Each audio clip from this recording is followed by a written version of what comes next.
தமிழக அரசியல் களத்தில் தற்போது டாக் ஆப் தி டவுனாக பேசப்பட்ட நபர்களில் ஒருவர்தான் அதிமுகவின் முன்னாள் அமைச்சர் சி. விஜயபாஸ்கர். அதிமுகவில் மிகப்பெரிய ஆளுமையாக வலம் வந்து முன்னாள் அமைச்சராக மருத்துவத்துறையில் கொடிகட்டி பறந்த சுகாதாரத்துறை அமைச்சரான விஜயபாஸ்கர் அதிமுக தலைமைக்கும் அவருக்கும் ஏற்பட்ட கருத்து மோதல் காரணமாக அக்கட்சியை விட்டு விலகி தற்போது மாற்று இடம் தேடி அரசியல் களத்தில் தனது அடுத்த கட்ட நகர்வை நோக்கி பயணித்திருந்த நிலையில் தமிழக வெற்றி கழகத்தில் இணைவது குறித்து சில முக்கிய முடிவுகளை எடுக்க புதுக்கோட்டையில் தனக்கு வாக்களித்த விராலிமலை தொகுதி சட்டமன்ற மக்களிடம் தனது ஆலோசனைகளையும் கட்சி நிர்வாகிகளிடம் பலகட்ட ஆலோசனைகளை நடத்திய விஜயபாஸ்கர் விரைவில் தாவேகா கட்சியில் இணைய இருப்பதாக செய்திகள் உறுதிப்படுத்துகின்றன. இந்த நிலையில் புதுக்கோட்டை மாவட்டம் விராலிமலை சட்டமன்ற எம்எல்ஏ பதவியையும் அதிமுகவின் உறுப்பினர் பொறுப்பையும் ராஜினாமா செய்துவிட்டு தமிழக வெற்றி கழகத்தின் தலைமை அலுவலகத்தின் கதவுகள் திறக்கும் வரை காத்திருக்கும் பல்வேறு அரசியல் கட்சி தலைவர்களின் பட்டியலில் தற்போது விஜயபாஸ்கரும் இடம் பிடித்திருக்கிறார். தாவேகாவின் கதவுகள் எப்பொழுது திறக்கும் என காத்திருக்கும் இந்த சூழலில்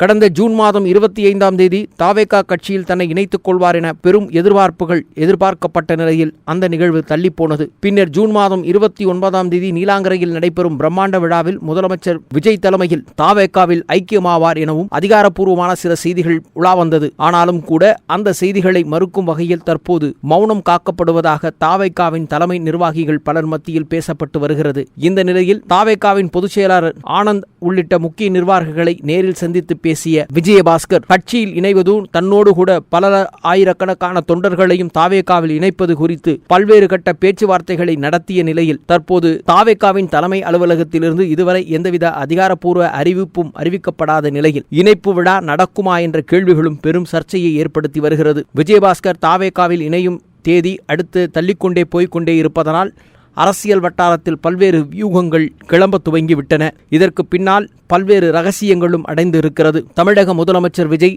ஊழலுக்கு எதிராக தனது ஆட்சி அமைக்கப்பட்டுள்ளது என்றும் ஊழல் லஞ்ச லாவணியங்களை களைகிற ஒரு ஆட்சியின் அடையாளமாக தாவேகா இருப்பதாகவும் குறிப்பாக ஊழல் செய்தவர்கள் யாராக இருந்தாலும் அவர்கள் மீது தயவுதாட்சணையின்றி நடவடிக்கை எடுக்கப்படும் என பல்வேறு விஷயங்களை முழங்கிக் கொண்டிருக்கும் தமிழக முதலமைச்சர் தற்போது முன்னாள் அமைச்சராக கருதப்படும் அதிமுகவின் முக்கிய முகமாக காணப்படும் விஜயபாஸ்கர் தாவேகாவில் இணைவதை இன்முகத்துடன் வரவேற்பாரா அல்லது அரசியலில் மிகப்பெரிய ஆளுமை காணப்படும் விஜயபாஸ்கரை சேர்ப்பதனால் தாவேகா கட்சிக்கு கிடைக்கும் நன்மை என்ன என்பதான தொலைநோக்கு பார்வையில் பல விஷயங்களை யோசிக்கிறாரா என்பதான கேள்விகளும் எழத் துவங்கியுள்ளது. இந்த நிலையில் அதிமுகவின் முன்னாள் அமைச்சரான விஜயபாஸ்கர் மீது கடந்த அதிமுக ஆட்சி காலத்தில் சுமத்தப்பட்ட குட்கா ஊழல் வழக்கு, வருமானத்துக்கு அதிகமான சொத்து சேர்த்த வழக்கு, இப்படி பல மத்திய முகமைகளின் சோதனைகள் என்ற பெயரில் ஊழல் குற்றச்சாட்டுகளின் பின்னணிகள் பல உள்ள நிலையில் தற்போது அதிமுகவில் ஏற்பட்ட முரண்பாடு காரணமாக தனது பதவிகளை ராஜினாமா செய்துவிட்டு தாவேகாவில் அடைக்கலம் தேட நினைக்கும் விஜயபாஸ்கரை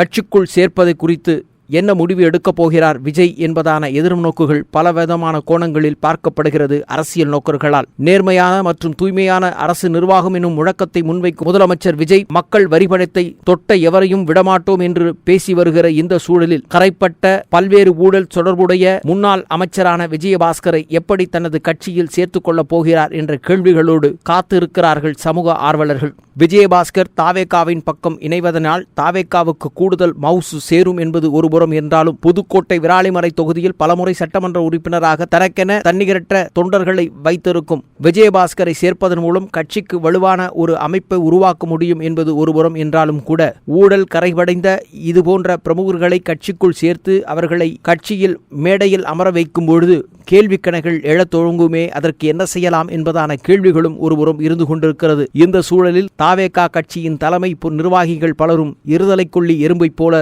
துடிதுடித்துக் கொண்டிருக்கிறார்கள். விஜயபாஸ்கரை கட்சிக்குள் சேர்ப்பதா அல்லது அப்படிப்பட்ட நபர்களை கட்சிக்குள் சேர்த்துவிட்டு விமர்சனத்திற்கு ஆளாக வேண்டுமே என்பதான நிலைகளிலும் தாவேகா கட்சியினுடைய இமேஜ் கெட்டுவிடுமா என்பதான பல யோசனைகளுக்குள் சுழன்று கொண்டிருக்கிறார்கள் தாவேகாவின் நிர்வாகிகள். ஒருவேளை விஜயபாஸ்கரை அவசர கோலத்தில் தாவேகா கட்சிக்குள் சேர்த்துவிட்டால் மாற்றத்தை உருவாக்குவோம் என்று சொல்லிவிட்டு பழைய ஊழல்வாதியாக கருதப்படும் குட்கா போன்ற போதை வஸ்துக்களின் விஷயங்களில் தலையிட்டு பிரச்சனைகளுக்கு ஆளான விஜயபாஸ்கர் போன்றவர்களை சேர்த்து கொண்டால் எதிர்க்கட்சிகள் குறிப்பாக திமுக உள்ளிட்ட பல்வேறு கட்சிகள் கடுமையான விமர்சனத்திற்கு ஆளாக வேண்டி இருக்குமே என்பதான நிலைப்பாடுகளையும் யோசிக்க துவங்கி இருக்கிறது தாவேகாவின் கட்சியின் தலைமை. எனவே அரசுக்கும் பொதுமக்களுக்கும் தவறான எண்ணம் உருவாக்கி விடாமல் இருப்பதற்கு இதுபோன்ற நபர்கள் கட்சிக்குள் சேருகிற பொழுது என்ன முடிவுகளை எடுக்கலாம் என்பதில் தயக்கம் காட்டுவதோடு பல சட்ட ஆலோசகர்களிடையே ஆலோசனைகளையும் கேட்டு வருவதாகவும் சொல்லப்படுகிறது. இந்த விவகாரத்தில் முதலமைச்சர் விஜய் காலம் தாழ்த்துவதன் பின்னணியில் பல மர்மங்கள் தொக்கி இருப்பதாகவும்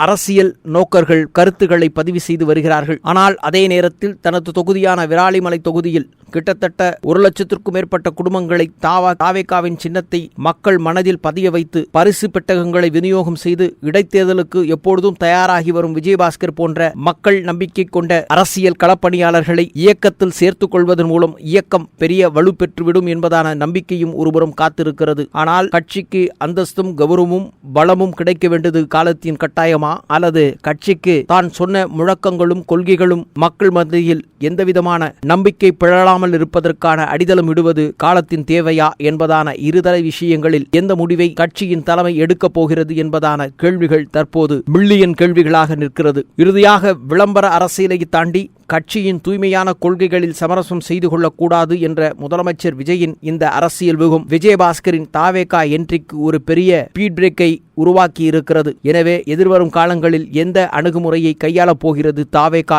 என்பதும் விஜயபாஸ்கரின் அரசியலின் அடுத்த கட்ட நகர்வுகளின் பதிவுகளையும் முடிவுகளையும் வைத்துத்தான் தீர்மானிக்கப் போகிறார்கள் மக்கள் என்பதாகவும் பேசப்பட்டு வருகிறது. அரசியலில் நிரந்தர எதிரிகளும் இல்லை, நிரந்தர நண்பர்களும் இல்லை என்று சொல்வார்கள். இப்பொழுது நண்பர்களா விரோதிகளா? இந்த நிலைப்பாட்டில் தாவேகா கட்சியின் தலைவரும் தமிழகத்தின் முதலமைச்சருமான விஜய் என்ன முடிவு எடுக்கப் போகிறார் என்பதை காலம்தான் பதில் சொல்லும்.